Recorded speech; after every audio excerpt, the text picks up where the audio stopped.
Selamat siang, Abiturainers. Assalamualaikum warahmatullahi wabarakatuh.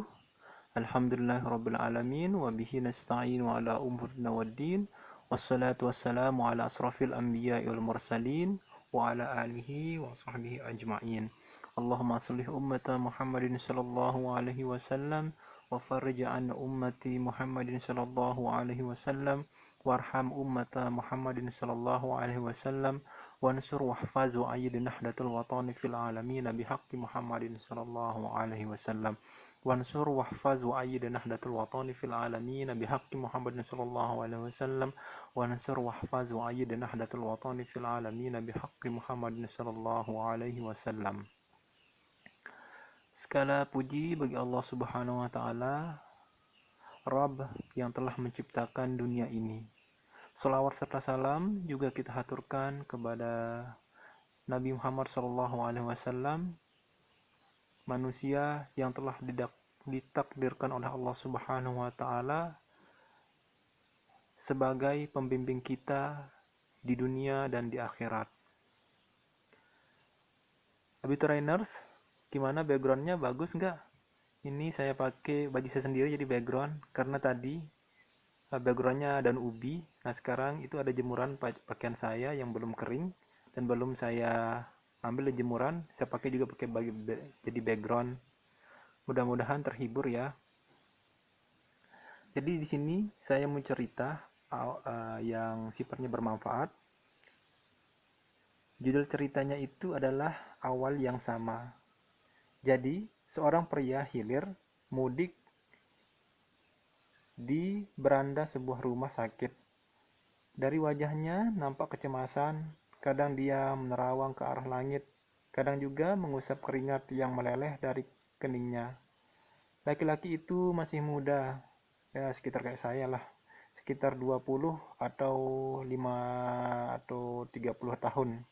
Namun, gurat-gurat di sepanjang wajahnya membuat dia nampak lebih tua. Oh, berarti bukan saya ya. Beberapa saat kemudian, dari dalam sebuah ruangan, keluar seorang pria berpakaian serba putih. Dokter tersebut memanggil nama pria yang kadang dilanda kekhawatiran. Dokter menjabat tangan pria tersebut sambil mengucap selamat atas kelahiran putra pertamanya. Ya Allah, ternyata istrinya sudah melahirkan.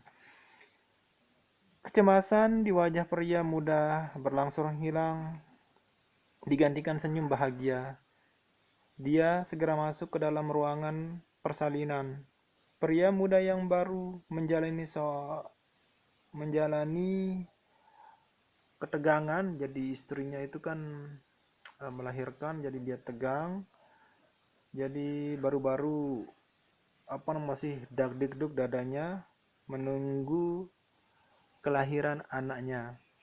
Pria muda yang baru menjadi seorang ayah tak berhenti-hentinya mengucap alhamdulillah, bersyukur kepada Allah Subhanahu wa taala atas kelahiran putra pertamanya. Dia mengecup mesra kening istrinya sambil mengusap lembut rambutnya yang setengah basah oleh keringat. I love you sayang. Terima kasih istriku, kamu telah memberiku seorang putra yang luar biasa, ucap pria muda dengan penuh cinta. Air mata merebas dari ujung-ujung mata wanita muda yang masih berbaring di atas ranjang persalinan, mengalir perlahan membasahi pipi merahnya. Dalam isak terpendam, si ibu muda berkata lirih, "Terima kasih suamiku, benih yang kau tanam telah menjadikan aku sempurna sebagai wanita." Dua jiwa yang sedang dinaungi awan bahagia menyatu padu dalam alunan irama syukur. Istriku, ini adalah anugerah terindah yang Allah berikan kepada kita. Pelan suara ayah muda berbisik di telinga istrinya. Ia anugerah yang harus kita jaga agar ia terus menjadi indah. Balas ibu muda sambil mengusap punggung suaminya. Mata ayah muda berpaling dari wajah lelah istrinya. Sinarnya memancar menerangi sesosok bayi yang tidur terbujur di samping pembaringan. Terus orang itu berkata, yang muda itu, "Anakku, kamu harus menjadi istimewa selamanya karena kamu adalah putra pertamaku." Itu katanya dengan, kalau bahasa Sasanya itu asik gitu.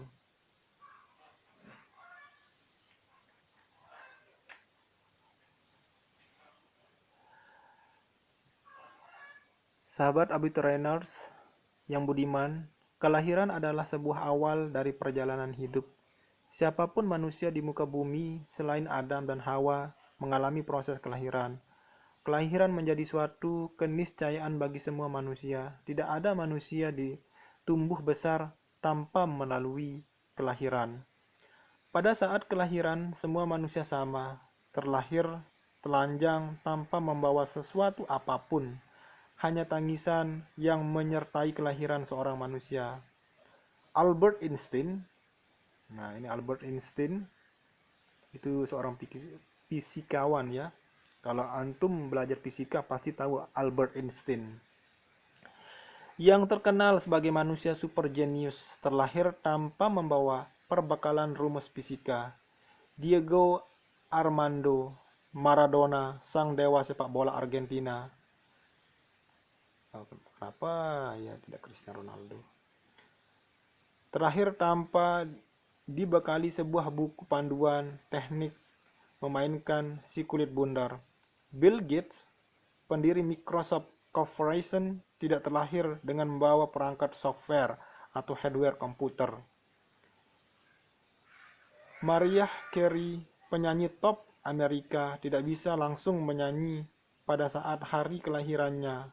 Soekarno, bapak proklamator Indonesia yang dikenal sebagai penceramah ulung, tidak terlahir dengan membawa buku retorika ceramah. Dan sederet orang-orang ternama yang menjalani kehidupan dalam bingkai kesuksesan terlahir sama seperti kita. Jadi sama saja kesungguhan yang membuat kita berubah menjada wajada. Kita dan orang-orang besar mempunyai awal yang sama, memulai hidup dengan tangisan dalam keadaan telanjang. Jika mereka bisa menjadi besar, sedangkan kita masih tetap kecil, berarti ada sesuatu yang kita lewatkan dalam proses hidup ini. Proses menjadi besar tentunya lebih rumit dan sulit ketimbang proses untuk tetap menjadi kecil. Seperti halnya sebuah gubuk dan istana, meskipun keduanya memiliki fungsi yang sama sebagai tempat tinggal, namun jelas berbeda dari segala aspeknya. Gubuk dibangun tanpa proses yang sulit. Kita hanya butuh kayu balokan, triplek, asbes, dan paku secukupnya. Untuk membangun sebuah gubuk, kita sendiri bisa melakukan tanpa menyewa tenaga tukang. Gubuk sudah bisa ditempati dalam hitungan hari. Jadi untuk memiliki sebuah gubuk, kita hanya perlu modal sedikit, bekerja sebentar, dan lahan ala kadarnya.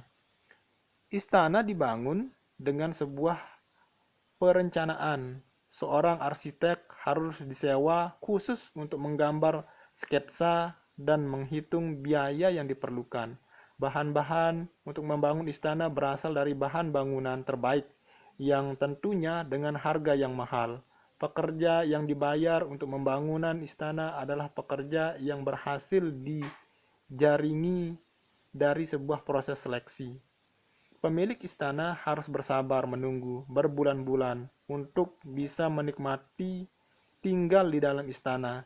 Jadi, untuk mendapatkan sebuah istana, kita harus melalui proses yang rumit, memerlukan modal yang besar, pekerjaan yang memerlukan waktu lama, dan lahan yang sangat luas tentunya.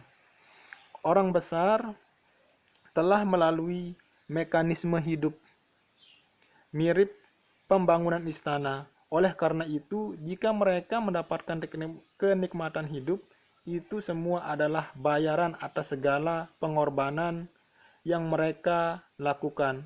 Sedangkan orang kecil hanya berani berproses seperti pembangunan sebuah gubuk. Cepat, mudah, murah, dan tanpa resiko.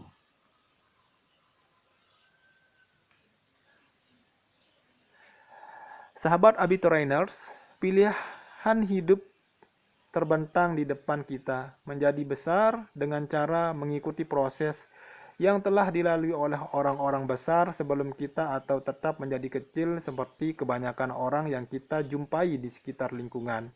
Jika kita memilih untuk menjadi besar, percayalah peluang untuk merealisasikannya sangat besar. Bukankah kita terlahir sama seperti mereka yang telah melegenda? Bukankah awal semua manusia itu sama? Nah, seperti yang dikatakan Al-Quran itu, sesungguhnya telah kami ciptakan manusia dalam bentuk yang sempurna.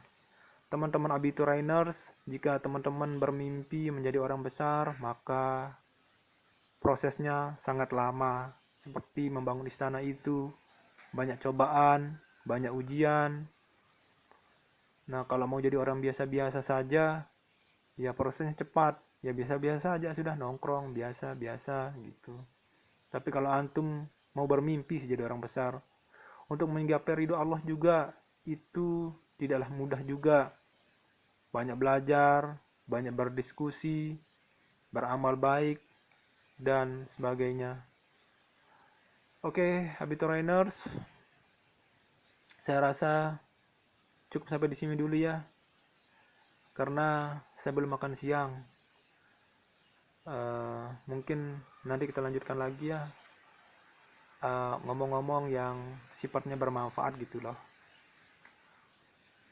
Oke, Abiturainers, salam, mudah-mudahan tetap sehat selalu dan diberkahi oleh Allah.